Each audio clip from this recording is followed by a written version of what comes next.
What's up, guys? Just making a video here. I switched from the Galaxy S6 Edge, which I got about 2.5 years ago, over to the iPhone 8 Plus. I was obviously kind of worried. I'd had all the Galaxies since the very first one, the S1, S2, S3, S4, S5, and this S6 Edge here. Never went with the 7, and about jumped ship on the 8 a few times, and just ended up I needed to do something different. I'd had all those phones and didn't get the 7, and really heavily debated the 8 for quite a while there, and I just kind of wanted to see what the new iPhones had to offer this year. I used to always get Apple stuff when I was younger, so I knew how solid they could be. I just had gotten so used to the Galaxy stuff, and um, this area around here, we have US Cellular, and they didn't even get an iPhone, I don't think, until 2013 or late 2012. So at that point in time anyway, I wasn't ready to get one. I personally liked what Android had to offer then better at the time. Customizability, the usual stuff. And so I think finally this 8 Plus, in my opinion, is just right. Like, it's like at the point, for me anyway, where it's like, totally the easiest to switch over from an Android. There's all the Google stuff. I know that's been there for a while though, but I didn't realize that I would be able to watch all my, my Google movies and stuff like that on my iPhone. And switching everything over wasn't the easiest. I did end up finding an app I'll show you here that worked the best for me. I don't have Verizon, but they showed it to me in the US Cellular store. It's a Verizon app that can switch everything over. And there is other programs, but I noticed they would bog down or crash even on the iPhone. It would, just because I had so many files on my S6. I've had everything saved since probably one of my first Razor flip phones. I'd saved about all the pictures, except when I've lost a few memory cards here and there when they've crashed or whatever. But anyway, let's get them on here.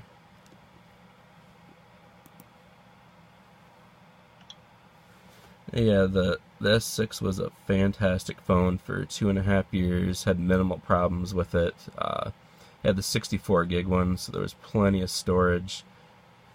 This is the app right here I'm talking about, called Content Transfer.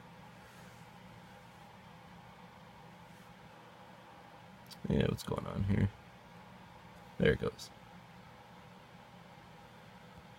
And it's on here somewhere too. Of course, it goes a little bit faster on the iPhone.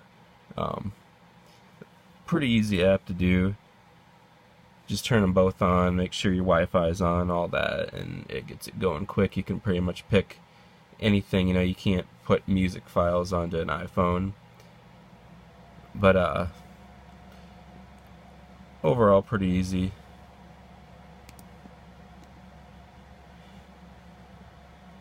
Yeah, and they warned me in the store about, because you have a 15-day return policy on any phone, and I was debating the Note 8 at that point, because, I mean, that's a heck of a phone, too. And they said, you have 15 days, but I'm going to warn you, you probably want to give it more than that full 15 days if you don't like it so far. And it took me a couple days to really get used to it, and as each day went, it's gotten better, of course. Figuring everything out, all the gesture motions and stuff that normally you don't do that on a Galaxy. You just have like your task button right there for clearing stuff out. On here, it's this button right here where you press the home button twice to do that stuff everybody knows. But it took me a while. I was so used to the back button on here, I was like reaching for it a few times on here, or the task button. But now when I've gotten back on here, transferring stuff or whatever, still getting on this phone, I'll do what I did on this one, where I press, I'll press the home button on here twice, and that'll take you into the camera, but that's not what it does on here. So yeah, there's, like I said, you can get into what you normally have for Google Play movies and all that. I can just straight watch them right on here. runs nice. One other thing I was worried about was getting a 1080p display in late 2017, you know, where I've had I don't know if this is considered 4K or what these are, but it's a little above 1080. It's like 1440p or something like that. I was worried about going back in resolution in late 2017 and keeping this phone, you know, for a year, two, whatever, however long I have it, you know, and to tell you the truth, it looks fantastic. Like, it really does. Like, and even saying this, when I was in the US Cellular store trying to decide, when I went over to the little Samsung station they had, looking at the Note, the S8, S8 Plus, you know, and then I went over to the iPhone station. I'm like, woo! I was like, these displays don't look quite as sharp, you know. But after having it, you know, and looking at it here for a couple weeks, I know it's hard to tell from this. I'm sorry, I apologize for the video quality. I'm filming from an iPhone 5S here that I picked up recently. It looks fantastic. The colors of course, everybody knows this. They're a little more true to reality on an iPhone versus the OLED on the Galaxy. But don't get me wrong, the Galaxy, the colors just pop and look so great on there. But it does it on here, on the iPhone, in a different way. Kind of hard to explain unless you have both of them right in front of your face. And I noticed the colors don't wash out on here near as much as I do on there. Even where I thought this looked perfect, it doesn't. Even when I go to put the display, like, you can take the display into you can take it into natural, or basic is what it's called now. Go back here, and it's probably hard to tell from this video, and it you know, takes whatever the contrast down, everything. It's not so washed out. But even when I put it on there and I watch a YouTube video on both on the same, it's still, even with this in that mode, it looks better on the iPhone 8 Plus for sure.